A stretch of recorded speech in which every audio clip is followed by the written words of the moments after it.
Welcome along, fellow time travelers. This time around, we're going to talk about the Cliff House in San Francisco.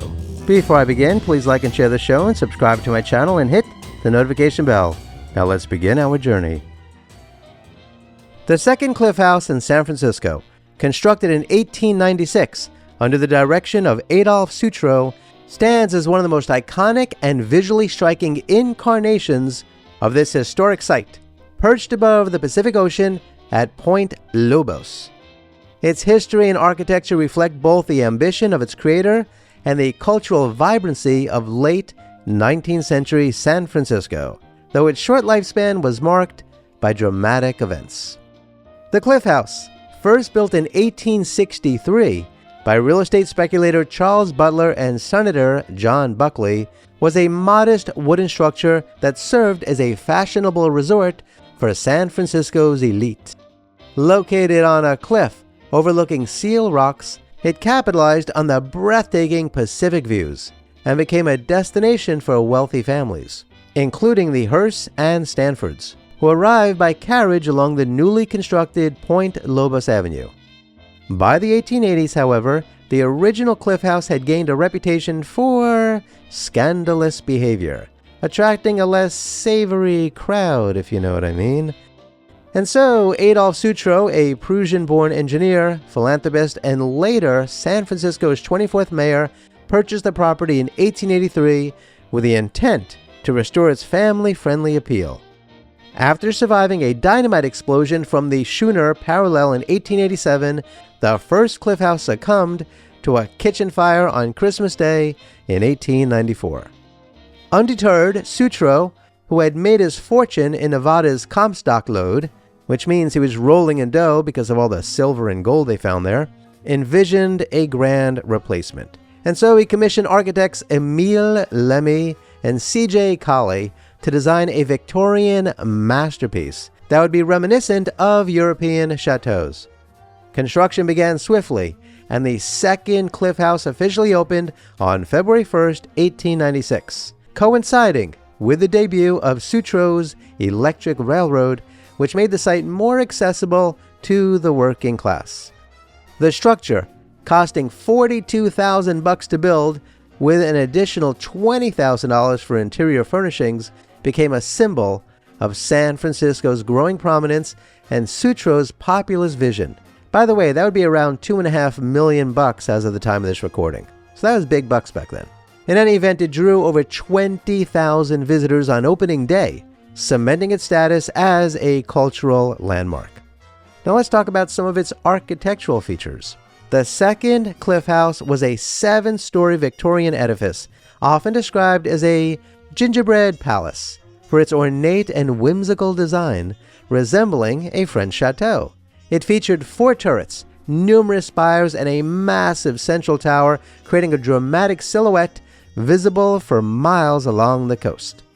The wooden structure, built by contractors Campbell and Pettis, was adorned with intricate gingerbread detailing, giving it a fantastical, almost fairy tale-like appearance. Its castle-like design, complete with marble floors, electric lights, and an elevator, marked a significant departure from the modest original. The interior was seriously opulent, housing multiple restaurants, art galleries, parlors, lunchrooms, and 20 private dining rooms.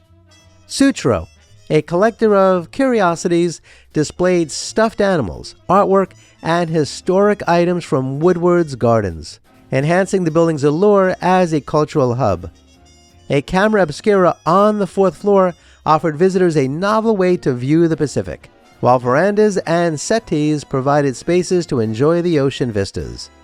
The design prioritized spectacle, with its imposing presence overhanging the cliff edge, making it a postcard photographer's dream and a bold statement of Victorian excess.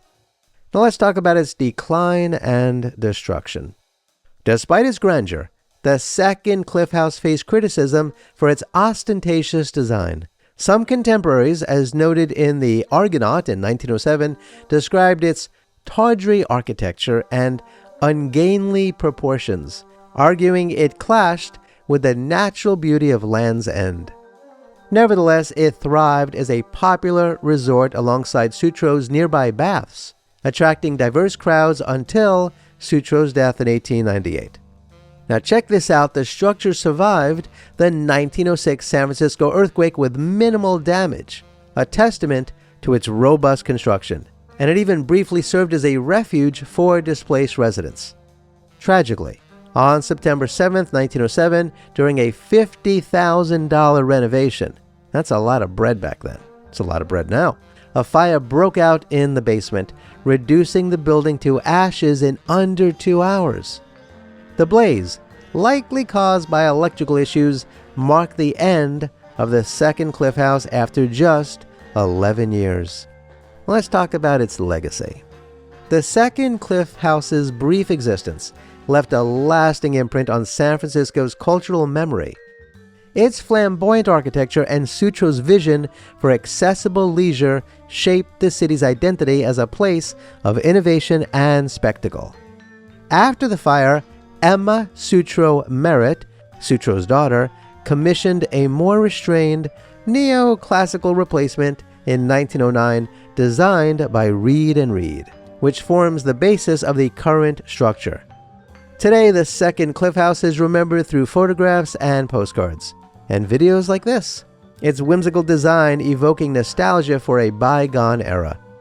Visitors to the Golden Gate National Recreation Area, where the Cliff House stands, often inquire about its Victorian predecessor, underscoring its enduring fascination. So, what do you think of the second Cliff House? If you're rolling in dough, would you hang out in a place like that? You know I would. Actually, you didn't even need to be rolling in dough. Everyone was welcome. Are you familiar at all with the area? Have you been to the latest Cliff House? Please share your thoughts in the comments below. Kindly remember to like, share, and subscribe, and hit the notification bell. Please check out the links below to learn how to support my research and productions. Kindly be kind to all of our fellow Earthlings, and please do not harm them. And do yourself a favor and go to a local shelter and adopt a cat or a dog or both. You and they will be very glad that you did. Until next time, I wish you safe travels on all your journeys.